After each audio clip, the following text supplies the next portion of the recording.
Sobrang ganda nga mga paruton ko mga guys, ang araw natin for today's content. Kaya naman eto nga ipa-flex ko sila sa inyo. I-flex sila sa inyo. Wow. At dahil nga ang weather ay so fine just like me, ay nako grabe mga guys. Tara at mag-grind na naman for today's vlog. Tara bumaba na nga tayo mga guys.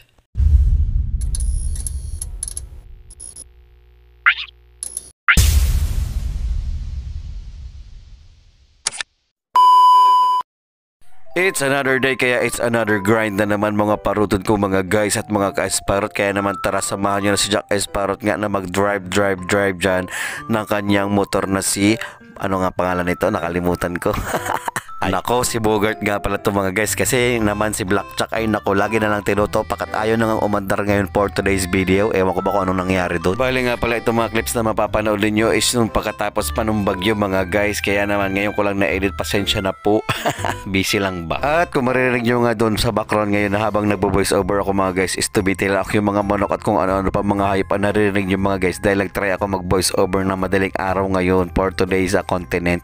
Wow. Actually mga guys, hinintay ko talaga na mawala yung tunog ng kuliglig mga guys. At ganito pala siyang oras na wawala, mga 5 o'clock AM in the morning, in the evening. Uy, hindi, morning pala. Heto nga pala, pagkadating ko dito sa bahay naming isa, ay tinanong ko agad si Ate Shelo kung magtitinda ba tayo for today's video. Dahil nga naman mga guys ay lagi nagbabaran out. Paputol-putol ba yung ano, yung connection ng kuryente dyan for today's video. Puro ka for today's video sa paking kita, char. At dahil nga nakakaurat ang ano ng kuryente for today's video at patay sindi mga guys, ay ito't nga't magagala na lang si Jack Esparot sa kabilang bayan. Tara. So mga paruton, kamusta? Para magapang mata ko. Punta nga pala ako sa kabilang bayan. Ito ang outfit ko for today's video. Tingnan nyo, nakadagit pants. Pupunta ako sa kabilang bayan mga guys. Dahil wala kaming tinda nga ngayon. Dito ako, naglalakad ako papunta doon sa ano, papunta doon sa pardahan para makasakay. Pwede ka magsakay ng dalawa, yung tricycle to tricycle, kasi wala nang diretsyon tricycle eh. Kaya ang gagawin ko ngayon, pag may dumaan bus o jeep, doon na lang ako sasakay. And eto nga, ewan ko ba dito, may pimples na pagtulog ko. Napisa yata, ayan, lumaki siya at nabasa siguro. Pero siguro naman hindi na ito lalaki. Ayan. Doon ako papunta oh. Dahil nga wala kami din na ngayon mga guys. Kasi magagala na lang ako para meron tayong content for today's video. Diba? Naiinis ako sa itsura ko. May parang ano, pimples. Parang tuloy ako naging singkit, chinito. Parang akong chinito na mukhang prenito. Uy, parang hindi ka na grade 2. Papakita ko sa inyo kung saan ako napunta. Dito sa may school na ako. Yan. Yan yung elementary dito. Elementary school. Tapos sa panahon ngayon medyo maulap. Walang payong sa Esparot mga guys, pero bahala na. Dito maglakad-lakad tayo ng maglakad. At ito tinatawag na Real Triangle or Real Corner. Bahala ka ng anong trip na isipin o itawag. Ayan. So pwede na tayo dito maghintay. Medyo fit na talaga sa akin ang mga ano ko, damit. Ayan. Ito ang bangko dito sa Real Quezon na pinakamatagal. Ang tawag dito QCRB, ayan. Yun ay ano, tawag dito brown out, kaya ayan may generator sila. Wala papatay-patay. So hindi ko alam kung saan ako maghihintay. Pwede naman dito, pwede naman doon. Kahit saan ko trip.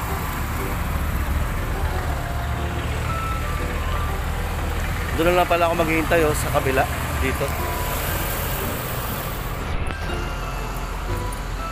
Dito lang ako maghintay. Kasi may nadaan naman dito eh. Kasi napakainit, baka biglang umulan. Ito si Manuel Quezon. Huwag naman tayo magip dito, grabe. Dito ako mag-aantay ng papunta sa ano, sa alam mo na. Baka may jeep na dumaan na.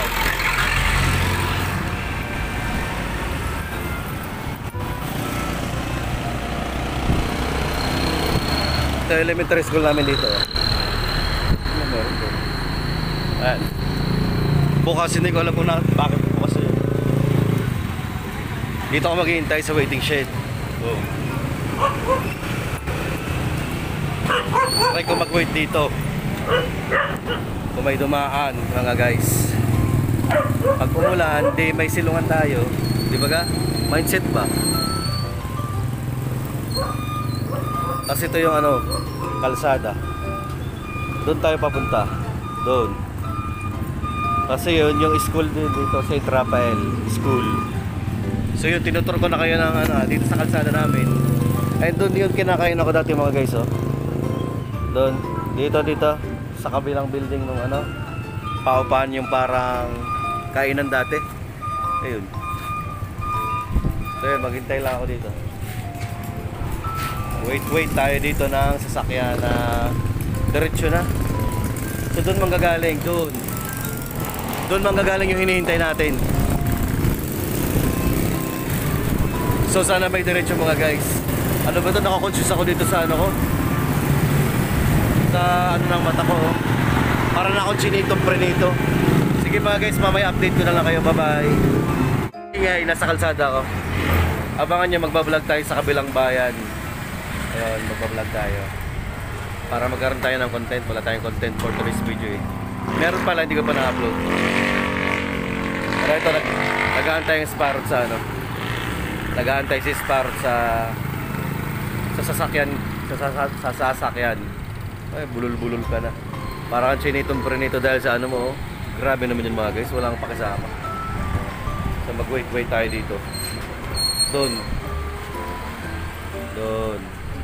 manggagaling ang ating hinihintay. Tapos ay wala, mag-vlog lang tayo doon. Punta tayo sa kabilang bayan para ay nako, mag-relax at ano, maggawa ng content. Sige na, bye-bye. May bus ng AH. Sana makasakay tayo. Ayun oh.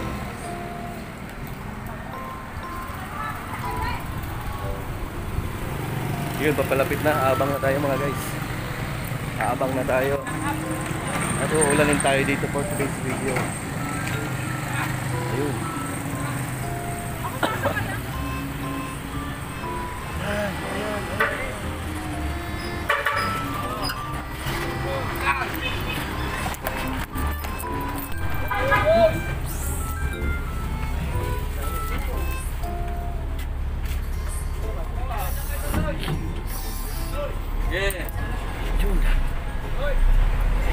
Nakasakay tayo.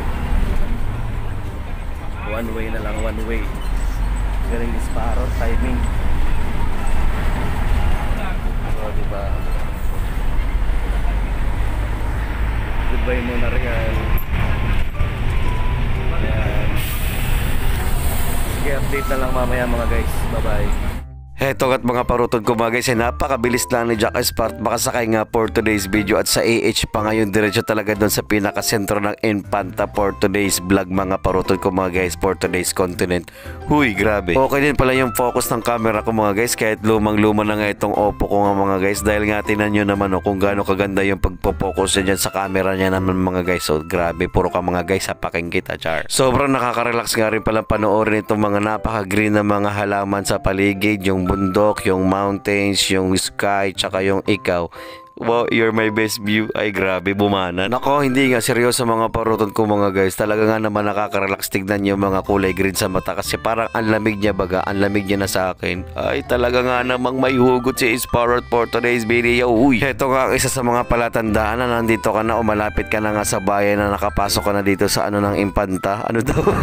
Basta ito yung palatandaan na yung ano, nandito ko na sa lugar na malapit sa pupuntahan natin. We, malayo pa kaya, Char? Anong malayo? Bahagi na nga niyan yung impanta na pupuntahan mo dyan, Jack Sparrow. Hindi nga lang yan yung sentro ng commercial baga. Commercial, edi commercial. Ay wow. At sa pagkakalap ko ng mga parutunan, yung kabilang kanto, yung kabilang kalsada nga mga guys na papunta doon sa taas ng kabundukan ay diretso na nga yata yun sa sa Marikina Road sa Maynila. Yun. Dahil alam ko mga guys, mga paruton ko mga guys ay inano na namin yun, dinaanan na namin yun dati nung galing kami sa Maynila, at doon nga yun medyo delikado nga doon mga guys, lalo na paggabi. Ay nako, huwag nyo na itanong kung bakit. Dito nga pala sa pinost kong clip mga paruton ko mga guys, ay dito nga pala nakatira yung sikat na vlogger dito nga sa Impanta Quezon na malapit lang sa Real Quezon, si Meses or si John Michael Vlogs. Yung nakakatawa ba mga guys, yung marami siyang mga clips na nakakatawa, promise, panoorin nyo siya, search nyo siya, taga rito lang siya sa may Impanta. Pero sa totoo lang mga paruton ko mga guys, mas nakakatawa pa rin ako kaysa sa kanya.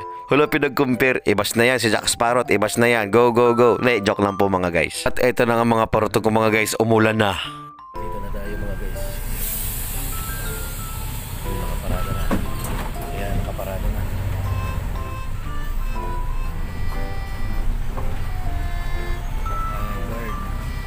Ayan na, baba na tayo. Mga guys, ayun nga, umuulan na. Takbo tayo doon.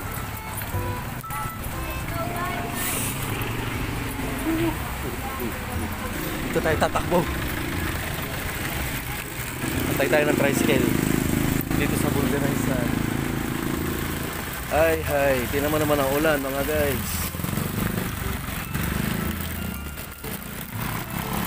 Ano nangyayari sa panahon natin ngayon for today's video? Papakita ko sa inyo, napakalakas ng ulan.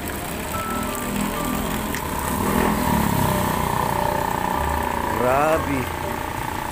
Doon ba tayo pupunta sa parting yun? Ito may bangko. Try ko umupo. Gantay tayo ng tricycle.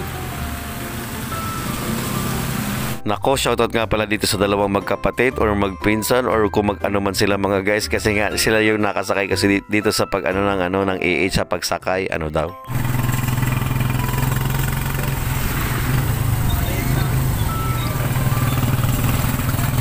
At finally, pagkatapos nga ng ilang minuto dyan mga guys, ay nakasakay na rin si Jack Sparrow dyan sa tricycle nga na napakababa naman mga guys. Muntik na mabali yung leeg dyan ni Jack Sparrow. Sa totoo lang mga paruton ko mga guys, na mga ka-Sparrow. Ay naku, nang gigigil ako kay Kuya Driver, dapat din ako sumakay. Char. Dapat kasi Kuya, alam nyo, kung yung customer nyo ang sasakay ay talaga nga namang matangkad, ay huwag nyo pagpilitang isakay. Diyos ko naman, makapasero lang naman kayo eh. Shoutout sa iyo Kuya, buti hindi kita nabidyon sa pagbubuka mo.